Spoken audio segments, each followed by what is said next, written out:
Hello everyone, welcome back to the channel Notes and Nuggets. I hope you're all doing well.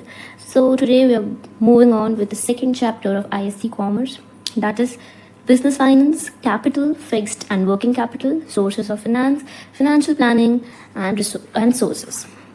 So to begin, let's start with the meaning of business finance. So business finance refers to money and credit employed in business firm. Either your own money, that is your equity, that is your invested capital, or credit, that is borrowed funds. Business finance constitutes of these two things to run the business. Now, what is the nature of business finance? So business finance is concerned with acquisition, means how to acquire funds, usage of funds, and management of funds. Now, it includes all types of funds in the business, and whether it's a large or small organization, business finance is helpful everywhere, and it helps in procurement of fixed and working capital. We'll be getting to know about fixed and working capital in a while. Till then, coming to point number 3, ensures proper utilization of resources because it determines the scale and operations of business. It enables long-term and short-term decision making, and the amount basically differs from one business to another business depending on its nature, its size, and it also varies from one period to another. Basically, why finance is important for business? It is essential for startup, like capital, raw materials, and labor, marketing, for smooth operations, ensures liquidity, continuity for growth and expansion, like finance support innovation and scaling. Crisis management helps businesses survive losses and downturns. So basically, for a general idea, let me tell you that finance is the lifeblood of business. Like in a human body, blood is very much important to maintain flowing of blood is very much important to live. Similarly, for a business to live, finance flow is very much important. So that's why it's the lifeblood of business.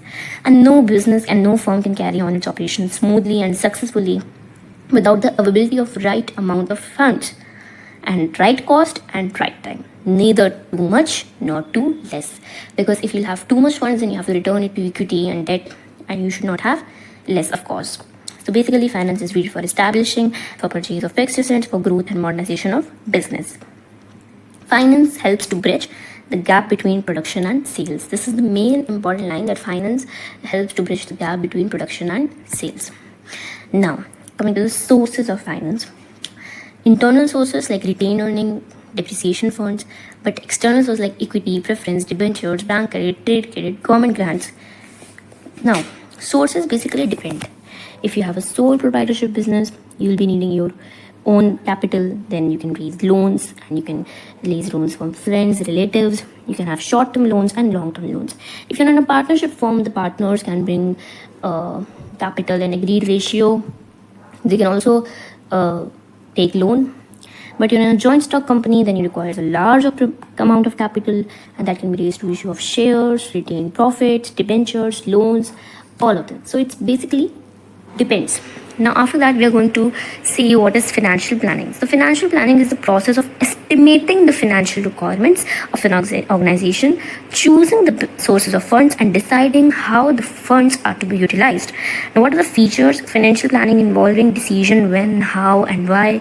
Like any other planning, it is future oriented and involves forecasting.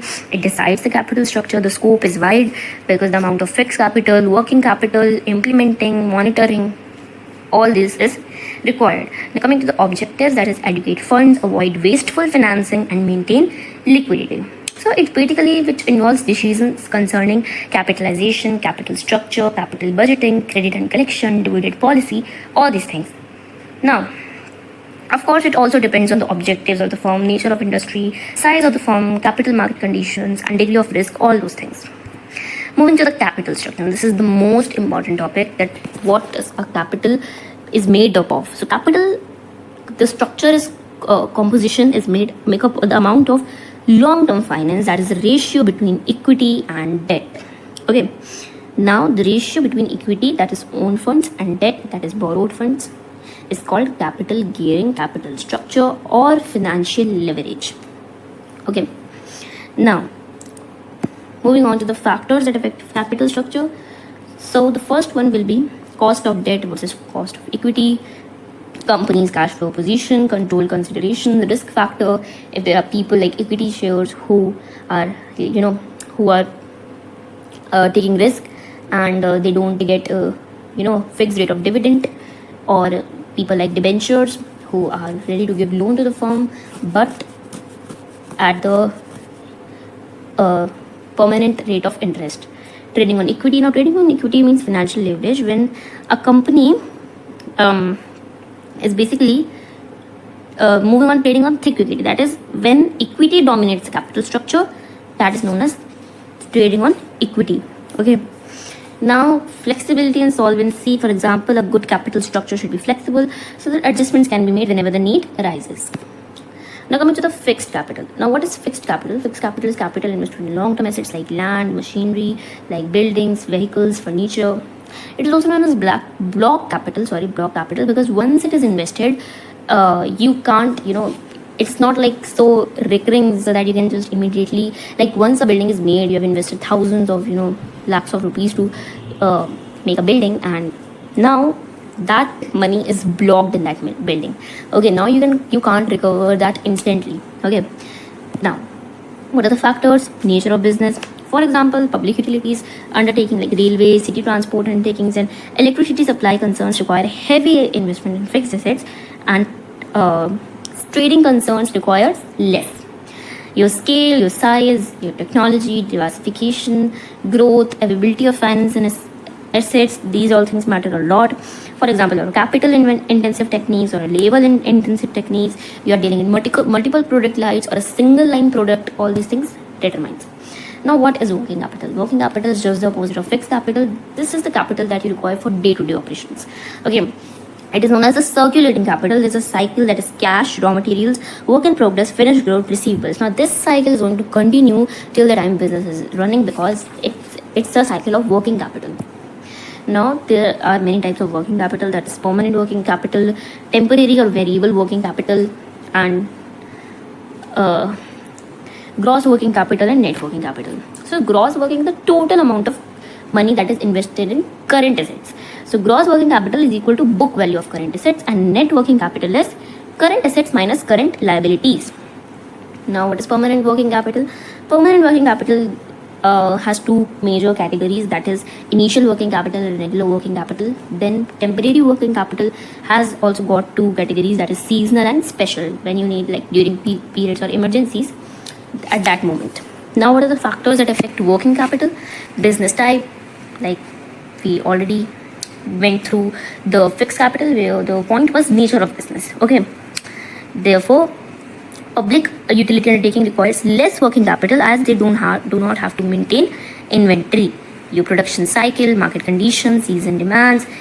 Moreover, if a growing and expanding firm requires more working capital than a stagnant firm. Cyclical changes create emergency demands for working capital. During boom period, there is a need for larger working capital.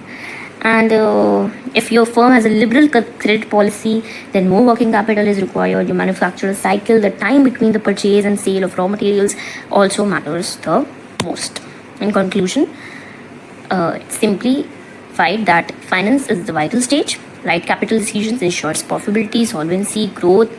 Balance between fixed and working capital is a key to success. Your capital should be maintained for the day-to-day operations, also for the inventory purpose. Now, we have reached the end of today's session that was about business finance. If you have any questions, you can just comment down your queries and we'll surely reach you out.